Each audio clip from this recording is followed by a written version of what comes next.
am so excited to welcome onto the First Time Facilitator podcast, Jordan Mendoza. Jordan, thank you so much for joining us today. Hey, it's an honor to be here. I met Jordan on a call. It was actually part of a talent development summit from a previous guest, Andy Storch. And as I was hearing Jordan talk about the stuff that he uses in his training and virtual sessions, as well as face-to-face, plus his story and how he's crushing it on LinkedIn, thought I had to grab him on the show. So Jordan, can you please share with our listeners a bit about your story, your journey to what got you here today? Yeah, sure. I think it all starts with like where you grew up, right? And who did you have around you and who was part of that environment, like who your influencers are. And so I always love to share really the two biggest influencers in my life, and they're a big part of who I am today. So the first one would be my mom, and she's a woman that was born in 1958 with one lung. And in the 50s, when that happened to you, the doctors essentially told them that you probably won't live to be 18, and you definitely won't be able to have any kids because of the capacity on your body that pregnancy causes. And so, she was a fighter. She didn't use her ailment as a crutch. She was very optimistic. She ended up having five boys and ultimately living to be 54 years old. So she's somebody that really did well with the hand that was dealt to her, against all odds, and didn't do it, and didn't complain about it, even though we were on welfare. Like, she figured out ways to make money. This is back in the 80s and 90s, where she's going to bingo to try to win money so that we could have school supplies and clothes and things like that, and going to the dog races, and any way that she could figure out to make money, she was doing it. So she was kind of the original gig economy, if you will, the side hustle queen for her day.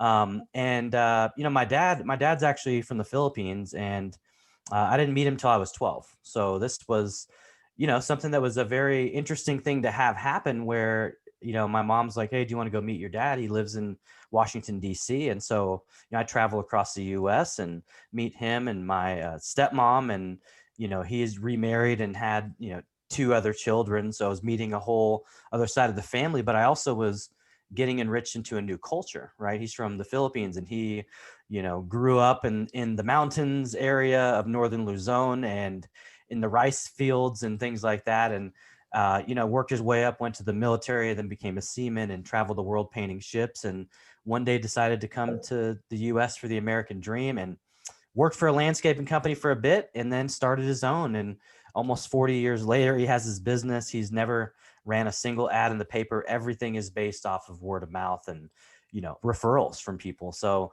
he taught me how to work hard, and, coming and doing landscaping all summer long and putting in those 12-hour days. And so I got my hard work ethic, I think, from him. So when you put those two people together, someone that was optimistic against everything she dealt with, taught me how to be kind, empathetic, and added the humor and the sports elements. That's where I got my love of sports. And then somebody that taught me that, if you want something, work hard for it, don't give up, work hard even when people aren't watching you, so really both of them inspired me to do some of the things that I've done. And I think for me, it was knowing early on that I had the ability to verbally communicate. I've always been good at sales. When I played sports, I played soccer and baseball 12 years. I enjoyed going and selling the candy more than actually playing the sports, right? I enjoyed that aspect, of it. And when other kids hated doing the selling, and I'm like, oh, I want to go talk to people, so I really have used that in, getting my first job in sales at 14, selling newspaper subscriptions door to door, right? So at 14 years old, I got exposed to hearing 100 people tell me no a day. And when you can do that at a young age, and when you can start to learn, okay, maybe I need to change what I'm saying in order for them to keep the door open longer, right? Because this is my livelihood. I'm getting paid a commission here. So you get really good at reading, relating, right? Looking at certain things around their yard that you could relate to. And I could say, oh, hey, did your team win last weekend? If there's a flag, so I would take different elements and I would actually use that in these face-to-face conversations. And that's actually, this is 1999, summer of 99, when I really had my first opportunity to be a facilitator. I'd gotten a sales job and they asked me to run a sales meeting, and so we had to come up with material content, if you will, right? But this is done like on a whiteboard, Yep. and we would I have to remember those days. give somebody some actionable advice, and then they would go out to the field and go sell. And this would get them pumped up for the day. So, I remember leading that first session at 18 years old in 1999. And I still get the same joy today as I did that day each time I get to present or to speak to people. Gosh, what a story. And as you say in your story, one of your strengths is that verbal communication side. It's funny when people respond to that question, you can pick up on what their strengths are. And what you did was you dove straight into a story. And yeah, really sort of, it was told beautifully. I could see, the journey with meeting your dad and what you learned from that as well. I also love how you talk about the lessons from sport. And it's funny that you said your favorite part of sport was like the fundraising and, selling those Yeah. tickets. I played sport very competitively as well. My favorite part was actually the team dynamics, what was going on and how we could get great team cohesion. I always wanted to be that person that had the most fun with the team. And so it's funny how in sport, which is like there's so many lessons from it, but Yeah. what you're actually pulling can actually lead into what you're doing now as someone that teaches and trains in sales. So as an 18-year-old, you're relating to people, you're that subject matter expert. What are some things that you've learned from being a facilitator, from being a trainer? What are things that are important to communicate a message to, as you said, inspire people to then take action? Yeah, I think one of my favorite things to do is to ask powerful, open-ended questions, right? Because open-ended questions, of course, elicit a response. So if I can ask a question, like a powerful question, and that gets people to think, anyone that responds is going to have to really take that question in, really think about it before they can respond to it. And usually there's a lot of good conversation that stems from doing that. But I think one of the other things that I like to do is make sure to mix things up, right? Because I teach some 8-hour classes, right? Where a group might be with me for 8 days. So I teach a 6-month leadership program, and it's one 8-hour session a day for 6 months, and it's regionally based, and you're learning a lot of different leadership techniques and a lot of different focuses. And of course, an 8-hour day, that's long, right? Like we, as humans, we don't have that great of an attention span as it is. So to put No. 15 adults, right? 15 adults in a room and being able to captivate their attention for 8 hours, not easy. Right. So you get real good at being creative. So, I'll do whether that, obviously breaks are important, and then when there's a break, having music, making sure there's refreshments, there's snacks, making sure that there are activities built all throughout, right, to keep people engaged, right? Each activity has relates exactly to the content that we're talking about. And doing all of those things, it almost, you can get it down to a science, to where exactly each session when this is going to come in, when the break's going to come in, when the activity is going to hit, what the impact's going to create. Do we need a longer break after it? You know what I'm saying? So um, I've learned a lot of those things along the way. But I think from a professional facilitating standpoint, I got thrown to the wolves, right? And I think Me that's the too. best way Yeah. to do it, And I would love to tell you like where I got sent and what happened during this crazy week, whenever you'd like me to, because I think it's a story for Oh, people to we like, hear. please. Yeah. And this is like, it's called First Time Facilitator, but I think it all relates. And a lot of very advanced facilitators also listen to the show. And we always sort of smile and reflect on, the first session we ran, which, yeah, I was thrown to the wolves as well. So I'd love to hear your story. Yeah, so this actually isn't a session I ran. This is me getting sent to Florida, and I was in DC at the time, to go to get an advanced instructor certification. Brand new instructor. I'm going to get an advanced. There's nothing advanced about me, Leanne, at this time. The only thing advanced is maybe I got there quicker than some people did, right? But I don't know what I'm doing. So I get sent to Florida, and I walk into a room with 16 other of my peers that work at other management companies in the training industry with years and years of experience. Like I'm like the rookie coming in. And when you walk in, the most the easiest thing that you could spot was the red light beaming from the camera in the back of the room.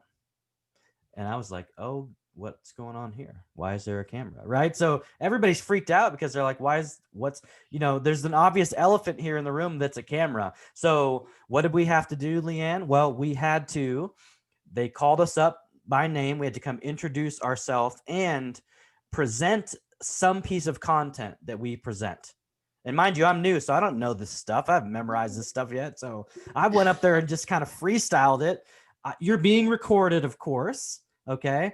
And then at the end of that day, there was, of course, some instruction and things like that. But at the end of the day, you got the DVD. You went back to the hotel. You had to watch it. You had to, essentially kind of like judge yourself and critique yourself. You had to come back the next day and then start all over again. Right. And so as the week progressed, you got better, right? The DVDs went from really terrible to okay-ish, and then they would move along. And then by the end of the week, you had somewhat of a finished product. I don't think mine was great, but I definitely, you can see the progress. And I think it's just, going into environments like that, they can be crazy, can be scary because you don't know what to expect. You don't know what people are going to think. And these are people from all over the country from different organizations. And again, like from my perspective, it's like, wow, like I don't even have a college degree. Why I don't belong here? Like these people have all this experience. And so that imposter syndrome, can set in as well. And so, you just have to make a decision. All right, am I going to soak all of this in and learn and grow? Or am I going to dwell on the fact that I'm probably the worst person here and like I don't have a whole lot of value to add yet to the world, so and I always go the optimistic route. That's just I Yeah, think that comes to from deal my with mom it. because I'm always like, well, the good news is I didn't have to pay for this class, so I'll figure out some way to spin it in a positive way. It's funny that you mentioned that from a participant perspective, walking into that, and then the status, like, I'm the rookie. There's people who are way more experienced than me. Kind of reminds me your story of when I first started playing golf. And for 2 years, all I did was I was at the driving range and I just wasn't brave enough to actually play around. And all my friends were like, come on, Leanne, just play around. It'll be fun. And I'm like, no, I've got to be great before I even step onto a course. They made me, I went, and these people who played, they got handicaps and everything else. And like you, Jordan, I'm the rookie here, really. But what I discovered is when you play with people that are really good, you actually elevate yourself. I've actually played with other golfers that aren't so great, and I actually don't play that great either. So I actually lift with the people that surround me. So good on you. And 100%. yeah, I've got to think about as well from a design point of view that they really put you on the spot there, walking in with a camera and recording. So I've run presentation skills sessions before where we do bring the camera in, but there's a bit of like coaxing but wow, that was just Oh, like this one was like we're on. you were on the highest cliff and they're like jump, pretty much. That's kind of how it felt at first. But of course, you get over it. You get over that fear of of what people are thinking and stuff like that. And I think you just, you start to develop that confidence. And that's really what it was designed to do. Yeah. So what do you think shifted then in over that time? Was it more that you got the mastery of the content, or was it you're more like the delivery style, or being more comfortable with asking questions and relinquishing some control? All three? What do you think really Yeah, sticks out I for you? mean, I think there was a lot of value that I learned. One of the things that we talked about was finding a home base. And so what a home base is you find an area that you can walk to that is a safe place. Like you've essentially deemed this area a place where you can like refocus and recenter. And so by walking to that place, subconsciously you get there and then you're fine, right? And then when you're ready, you can start to move back around the room and kind of go on with your thing. So that was one thing that I picked up that yeah, I still, when I'm coaching people, I'm like, hey, try to find a home base, find that location, that safe place for you. So that was helpful for me to put it in that perspective. That is really interesting. And I'm trying to think, what would my home base be? I've certainly seen some people that do struggle. Like it's like the security blanket where they'll step behind the computer, like that's maybe their home Yeah, base, but that could maybe it be it. shouldn't Yep. be. Yep. Or in virtual workshops, it's like, well, this is my home base and it's also my energetic, like, yeah, it's hard to, I think that's probably also the struggle of virtual is that there is no, it's just all in one spot really. So that's interesting. Have you been doing much work facilitating online, virtual Yeah, workshops, yeah, and a ton. demonstrating Yeah, leadership? since COVID hit, I've created 6 new sales workshops for our organization. Right. And so Amazing. I've, one of them was called maximizing sales in a virtual environment, and we've had, almost 500 people go through that. I created a social selling course that taught our associates how to create, like, shoot and create their own video content and add headlines and images and graphics and music if they want, and then post that to attract prospective residents, and copywriting basics, things like that. And a couple of them were just some sales corners where if you were struggling with objections, like, it's just kind of an open forum. I teach people a objection framework, and then also teach them how to use preemptive strikes for common objections, so that instead of them bringing it up, you bring it up prior to them saying anything. So there's, things like that. There's a live show. One of them is a live show. So really a lot of content, because, I mean, you're either going to, like, be like, all right, well, I guess training's over, or you just like, well, I guess we figure out and we keep moving along as we go, right? Because the first iteration, literally, when COVID hit, the next day I had to create a course to teach people how to shoot a video, right? Upload Yeah. it to create a YouTube account, upload the video to YouTube, take those links, and then paste them to prospects so they can see the building, right? Because you couldn't do any more tours. And so Yeah. that was like the first iteration. And then it was like, well, what if we got everyone's Zoom accounts, and then they could just send people, their prospects, the Zoom link, they can actually meet in person and look at the images and the walkthrough. And so we moved to that, right? And so it just kept changing and evolving as we went along. And man, the numbers are really showing what the impact was. And that is that, year over year, we've had a 25% increase in new leases. And this is during a pandemic, right? Wow. So, it just Yeah. shows that regardless of the circumstances, you can still create engaging content virtually, right? I've been here in this space since March, and it's making an impact. It's making an impact on the bottom line. Oh, I love that you're actually getting the results, seeing the transformation. You got the data to back that as well. I'm curious about that first workshop that you talked about, the maximizing selling like virtually, because that's selling is, I don't know, what I see it, it's a lot of influencing and building trust, right? And I think that's what we're all trying to figure out is how can we build trust quickly when we're in a virtual world? Is that something that you address in the program? What are some cool like things that you discuss in that I feel that there's a lot of symmetry with us as facilitators and that course? Yeah, yeah. So, I mean, so our industry is multifamily housing, so property management, luxury apartments. And so we typically, our customer is front facing, right? They walk in our doors and we take them on a tour and we show them the apartment. If they like it, they put down a deposit, and that's how the process works. Well, what happened when COVID hit? None of them could do that, right? And so we just took the in person and we just switched it to online. So now you can, like, on the website, we had a chat bot and we updated the info so that they could book virtual tours instead of in-person Lovely. tours, right? Yeah. And so they would give them like 3 different options. They could pick it and book it. Well, when they book that, it would get a notification in our CRM. We would then be communicating through messaging there, give them the Zoom link where they can jump on a call and meet with the leasing professional, right? So now the leasing professional can meet with them. We can, walk them through a video of their exact apartment.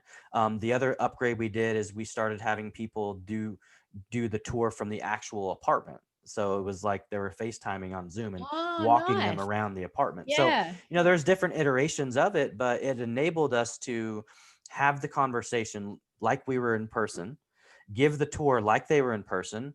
And then in the closing, it's very easy because, if you liked it, great. I'm going to go ahead and drop the link to the application in the chat. You can go and apply and take it off the market today.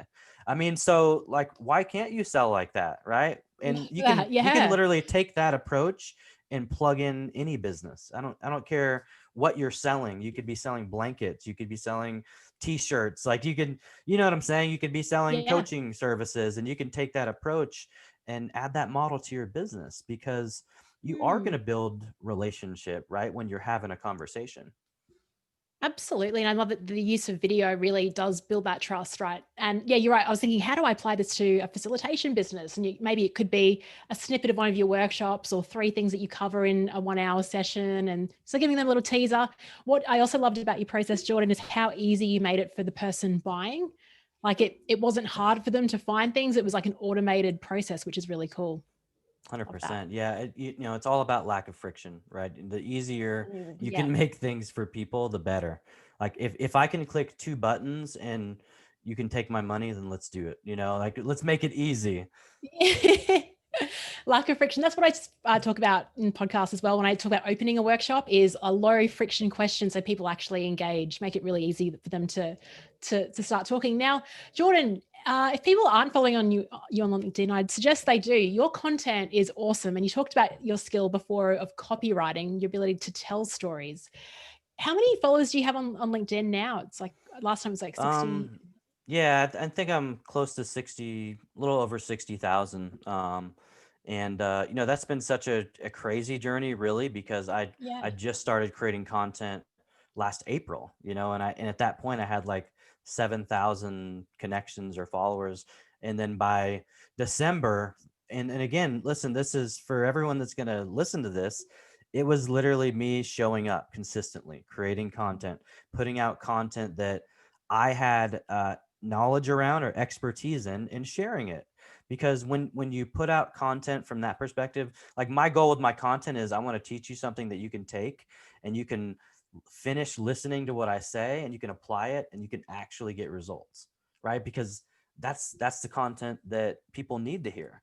Because if you can Mm. learn from that and it can help you, then if you need help down the road, guess what? You're probably going to reach out, if you learn something.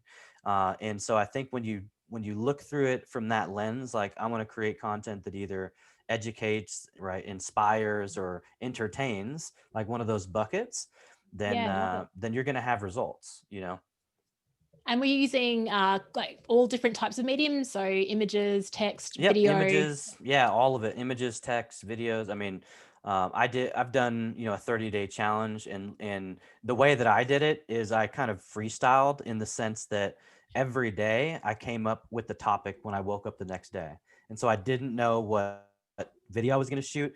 I would try to do it in one take, and then I would just add my captions and editing, and then publish it and write the copy. I mean, it was like that organic. And it was a lot of fun because I got to do things like I do a lot of impressions like Simpsons characters and stuff like that, and so I got to You've showcase got some of to that use that I haven't done in years. you've got to do one for us right now. Okay, let's see, which one should I do? All right, people will know this. Okay. Hi kids, I'm Krusty the Clown. Oh my gosh, well done. Round of applause. That, and Thank no, you, I thank didn't you. edit a Krusty the Clown sound clip. That was Jordan. That was Very me. That was me. talented. Okay, I Yeah. can see why that would get a lot of love on LinkedIn, because how many people are doing it? When I scroll LinkedIn, it's all very sort of professional, and you're doing, like you talk about the entertainment thing, and I think that's something that possibly I can do a bit more of, because educating is easy because I do it with the podcast and it's what I do, but the entertainment part, Yeah, I mean, what do we I do? did just to give you an example, like Yeah. I did a video on TikTok with my family, and it was one of the trending dance moves. Of course, I've got 2 daughters, so whatever they tell me to do, I do. But so they tell me we're gonna do this family TikTok video, and I posted it, and then I was like, holy, why are people engaging with this? Why are people resonating with this? And then it's like 20,000 views, and it was a video I posted on TikTok, and I just repurposed it on LinkedIn. But I think people just got the sense of like, wow, you're just having fun, and it's okay to do that, right? It's okay Yeah. to just have fun and show other sides of you. Because when LinkedIn added stories, I was super excited because now it really kind of breaks this crash of like professional and personal level, because everybody wakes up in pajamas or in a t-shirt. Everybody's is wears jogging clothes to jog, not a suit. You know what I'm saying? And so now, Mm, if you mm, use stories in what I would call, I guess, the best way, you're going to start showcasing the behind the scenes of your day, right? If you're an entrepreneur, it's you get up, it's like, hey, I'm going on my morning jog, and using stories to literally show people behind the scenes, but show them the 100% side of you, not just the one that shows up on video with your polo on. You know what I'm saying? So I think that Yes. that's gonna add tremendous value. And another thing that they just added recently is, well, a couple features. They've added reactions in messaging. So if you send me a message, I can now hold it down if you're an iOS user, and you can choose from different reactions. Additionally, you now can integrate with Teams and Zoom. So if we're having a No communication, way. right, you're a prospective client, it's like, hey, I think it makes sense to hop on a Zoom call. Now you can actually integrate Zoom or Teams to set up the call or natively in LinkedIn. So there's some amazing features.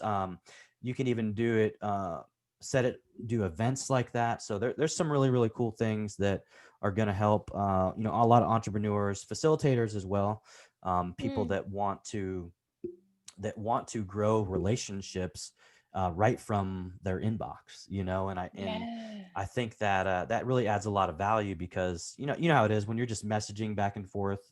Static text is one thing, but when you can turn that into, now you're seeing each other right on camera like we are right now, I mean, that's how relationships get built.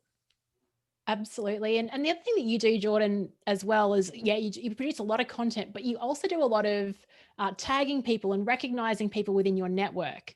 And that's where I think you take it a next level, is like, I'll wake up in the morning and like Jordan's tagged me in something. It's like, that was really nice. And I'll respond and I'm very grateful.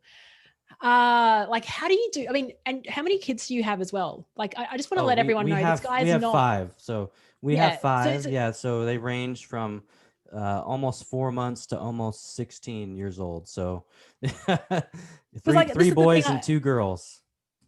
Oh, that's perfect. Yeah, Yeah. lovely. And so I guess, when I see that and I think, so Jordan's got 5 kids, he's got a podcast, he works, he's got all this stuff going on, he's putting out content. Um, so I have a a couple of consulting questions business. is I mean, I definitely have a exactly lot going on, but I actually how. thrive in chaos. Like, I don't know if that makes sense, but that's just kind of my personality. If I have a lot going on, I actually perform at a high level.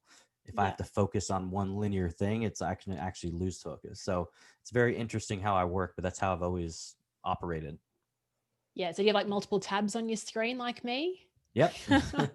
100%. So um people that are listening are also interested, like they might be like you, like they work in a company but they want to do something on the side. So how do you balance both of those, and in terms of your attention and your focus, and giving 110% of Jordan to two different areas? Yeah, I think it again. I think it goes back to how I'm wired. I Yeah. enjoy having multiple projects, multiple things at once. I could have 3 corporate projects running, and 6 client projects, and then podcast episodes to edit. And like, I'm in my zone, like I'm in my element, like that. It's just kind of how I thrive. I thrive off Mm. of be letting all of the creative juices flow, right? Because like, there's sometimes if I'm just focusing on one thing, that my mind goes over here because I want to be able to do that. And so if I'm enabling myself to do it at scale, it just works. I don't know how else to Yeah. explain it, but No, no, it no. just it works. Yeah, yeah. It's funny. We've got a state election coming up here in Queensland. We're talking about the current premier, and so apparently, like, we're just figuring out, because she is quite popular now because of COVID and how she's protected the state and everything else. And in a previous election, it had come just after some floods. So you look at her and you think she is a leader that just loves like crisis. Like, she's just great in crisis. Winston Churchill was another one. Apparently, he was just terrible when things were going well, but during a crisis, it's when he really stepped up. So maybe it's something intrinsic, it's something that people are wired to. I do love a bit of chaos as well. If I've got one task to do, it would take me forever to do, but if I had 5, you'd get them all done. So in Yeah. terms of, that's a lot of to do with like managing energy as well. And when you are like before a podcast or before a virtual workshop or a big sales call or a training session, how do you get yourself in the zone to deliver that? Do you need to, like, I don't know, rile yourself up, or just sort of stroll in? It's so funny because I don't, I just can show up, I don't, I always see like, here's some tips for preparation, and here's that, and I get it. I see how it would work for some people, but it's actually just like it's my element. It's like where I enjoy being. So I don't. And when I'm a guest on a show, everyone's like, "Oh, do you need to prepare?" I'm like, I can get on there with 30 seconds ready to go because it's easy to talk about myself. It's because it's the life that I've lived. So it's harder being a host, I think, than being a guest. And I Yeah. feel that same way when when I'm a facilitator, because I'm a guest, right? I'm a guest speaker essentially for everybody that's there, right? Yeah. I'm Love the that. facilitator, but I'm also a guest speaker in a sense. So I think when Yeah. you can look at it from that perspective, it really, for me, it puts me at ease versus gives me anxiety. Anxiety for me is solo podcast episodes. I've never done one because Ditto. that Yeah. is, you know what I'm saying? Like I'm afraid of going back and having to listen to just my voice. So I don't know if I want to do that. Well, it's funny. The other day, I had to record a solo podcast. Like, and that's listen to my language there. I had to record a solo podcast. So, Jordan, what I did instead was I just did a live stream into my Facebook group, the Flip Chart, because I wanted to feed off other people's energy and their questions. So it wasn't really. I was kind of cheating, but it was You cheated easier for sure. than. I totally cheated, but it was easier than just like, having some prompts and talking into a microphone with no one there. I actually love the live stream solo podcast. Super fun. So, in terms of your workshops, are there any sort of fun activities or icebreakers or things that you use that are just so reliable? You could just it could be a question that just always gets a response that you enjoy Well, I'm glad you throwing out. brought that up, Leanne, because for anyone that sees the video portion of this, they're going to see some of the enhancements that a platform like Zoom can bring. And so, give me just 2 seconds. I'm going to go ahead and do this live. And first, I'm going to be on TV, and then additionally, I kind of want a 70s mustache, and I need to change my eyebrows up a little bit. But you know what? I think actually, I would like to be on stage in this film. These are some things, uh, that I'm going to be using now that they're available as icebreakers, because now the audience is watching me on stage, Leanne. And I mean, made this amazing mustache happen out of thin air.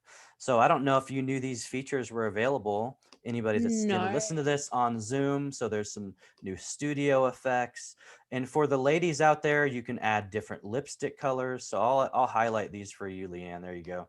So you can Please add do. you can add these, on here, which is very interesting looking on me.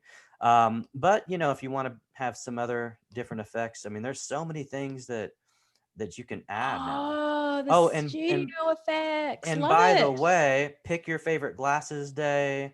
If you want to be whatever this guy is in space. So there's just so many. I can be cooking up some new things. I mean, there's a lot of things that you can do to really have fun. So if you're looking for icebreakers, Zoom has just added some new integrations. It's studio beta and video filters that you can add. And Liam, did that break the ice for you? Do you? Oh, Oh, well, actually, yeah. I didn't realize I still had the mustache on. Hang on, I forgot to take this off. I probably look very ridiculous right now. But I anyone that love gets these to studio rewatch this, effects. I think they're gonna enjoy it. So no lip color either. All right, I'm back to normal. Oh, there you Oh, right. go. No. Yeah, yeah. So, There you go. Jordan's back to normal, but now I'm just like clicking around and having fun. Now you're I gonna better, have some yeah. fun. That's actually, yeah, I didn't know those studio effects were in. I don't know how Yeah, I recently that. mean, and That's super like fun. I did this today. I created this so I can be kind of in the Milky Way. Ah, So cool. there's a That's lot of things trippy. that you can do here. Yeah, and I love that. So it's basically saying, right, Zoom have done this now. Now, how can you incorporate this into your session? And what kind of questions? Like, if you could live in any time period, pick a filter that would reflect that, or Yeah. yeah, there's all sorts of questions that you could add in based on the filters and effects available. That's super cool. So, Jordan, if our listeners would love to find out more about you, you do a lot of different things. So, you got your podcast, consulting, your day job, you're on LinkedIn. So, definitely connect with Jordan there. Where else can we send them? They'd love to find out more about you.